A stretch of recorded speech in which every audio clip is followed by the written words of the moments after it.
Hello, my name is Eddie Tofpik.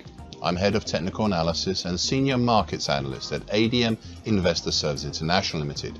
And here is your weekly technical analysis of LME 3-month copper, aluminium and lead.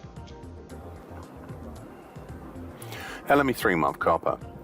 From about November last year until February this year, the market, more or less, utilized the medium moving average, currently 83.34, as a sort of a base to push and test higher.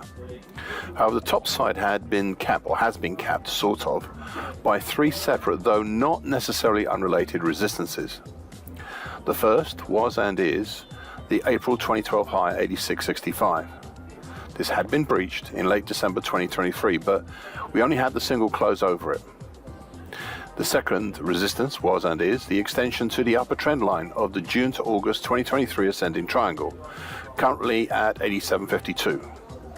This has not as yet been tested in recent times, but it's still there, and it relates to the April 2012 high, as it was created by the overflow in June and July last year over that same April 2012 resistance. The third resistance is unrelated. It is the purple colored neckline on my daily chart of the February to April 2023 head and shoulders continuation pattern, currently 85.86.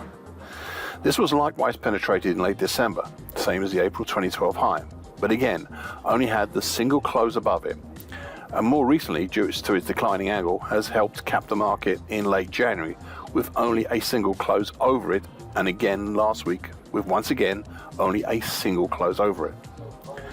The key element back in late January was this capping and the subsequent fall down through the 50% Fibonacci line of the October 2020 to March 2022 move, 85.56, down through the congestion between 83.46 to 84.40, containing the September 12 high 84.24 and the February 2013 high 83.50, down through the long moving average, currently 83.44, and the medium moving average, currently 83.34, and down below the key pink highlighted neckline, currently 82.52, of the mid-November 2023 to February 2024 head and shoulders top.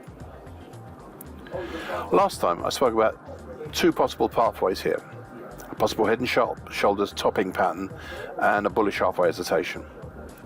At the time, I suspected the market favored the head and shoulders top pattern, and the break below the pink neckline 3 weeks ago favored that as well.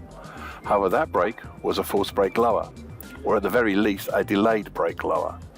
You see, the recovery back up over the last 2 weeks has been limited by the same purple highlighted neckline that was seen in late January and in late December, which is usually indicative of a declining market. The rally has actually been lower than the previous periods. So what is stopping the market from heading lower? Well, in the immediate future is the short medium moving average in green, currently 84.45. But those previously mentioned supports, all the way down to the pink neckline, well, they are still there. The only difference this time is that some of the bearish pressures are lower, and we may just possibly have a golden cross of the rising medium moving average up over the potentially rising long moving average. A bullish indicator, if a lagging one.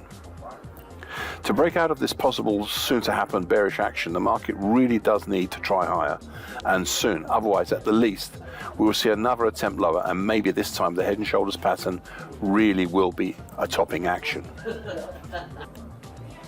LME 3-month aluminium.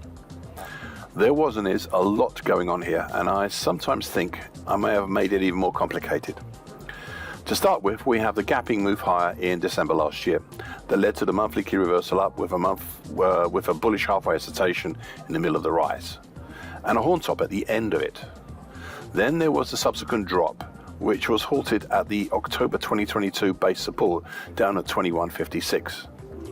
This in turn led to a rise up through two necklines from a pair of reverse head and shoulders continuation patterns. One from the February to April 2023 move at currently 2209, highlighted in bright red on my daily chart.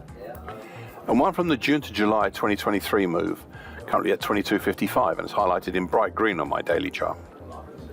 In late January, the rise topped out at a third neckline, coloured in purple, of the October 2022 to May 2023 head and shoulders top pattern, currently at 2303, and then judderingly started to move lower. This was how I clarified what I had seen 2 weeks ago, and I quote, "Over this last week," so that is 3 weeks ago, "over this last week another pattern has started to develop in my mind, and I've drawn it, unhighlighted on my daily chart. It is a late October 2023 to date possible potential diamond pattern. It is not a pretty pattern, but I would pay close attention to the converging trend lines for this pattern. I'm not in love with this pattern, and I'll retire it as soon as it does not perform, but it does have merit, and it's one to watch," end of quote. Well, I've today highlighted it in dark blue on my daily chart. It's still not the best such looking pattern, but as I said earlier, it does have merit. So, which way will it move? I can potentially answer this with a new pattern that has shown itself since the high of late January, and that is a possible bear channel, unhighlighted for the moment, on my daily chart, currently 2171 to 2262. It's not a done deal yet, but it does show promise, and it may be that next time I'll be able to place some potential targets for this diamond pattern on my daily chart. LME 3-month lead. In mid-November 2023, the market reached its zenith at the same high we saw back in August last year, just over 2300, before turning around and dropping even faster back to new lows not seen since June 2023, and in the process leaving behind a V-top to complement the earlier V-bottom, seen in October last year, this time with a substantial extension from early December last year until late January this year. This extension ended up being a bull channel, which is still highlighted on my daily chart in dark blue.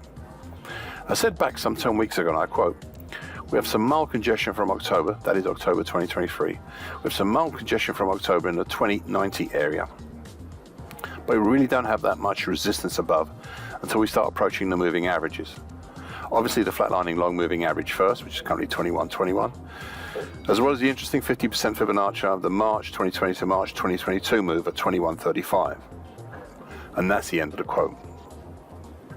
Interestingly, it was the crossover combination of these moving averages plus the 50% Fibonacci line at 2135, and also the upper bull channel line at what was at the same time a cusp in the market and one of its highest combined resistance levels, that saw prices punch up through all of those resistances and hold station over them at a congestion at 2186.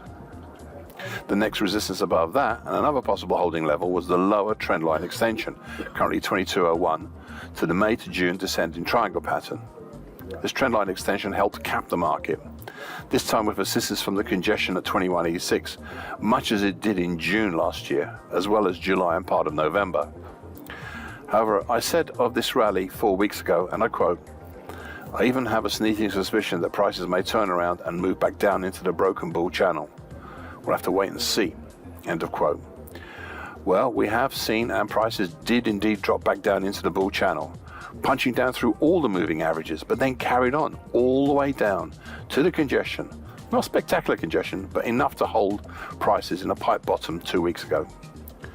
Since then, the market has risen into a very steep ascending wedge pattern, currently 2089 to 2111. I've chosen not to highlight this pattern, not just yet. Now, 2 weeks ago, I was looking at the November 2023 to January 2024 action as a possible very large bearish halfway hesitation. And even the really big picture idea of whether the whole action since May last year may be a huge big M top. A big M. However, with the recovery back up of the market in February, all ideas of these possible patterns have diminished, though not completely disappeared. Instead, I've been tempted to draw a possible diamond pattern, such as we have in LME 3-month aluminium, over the action between roughly late December last year and now. I am not wholly convinced, but it is an idea. For the moment, I'll stay with the immediate market and pay close attention to any break of the small ascending wedge pattern formed over February, and leave the bigger picture idea and ideas until I receive more data. Thank you for listening. This weekly broadcast gives the essential market patterns and consequences. Please be aware of the risk disclaimer posted both at the front and at the back of this broadcast. Copyright is Eddie Tofpik and ADM Investor Services International Limited. And here comes the final important bit.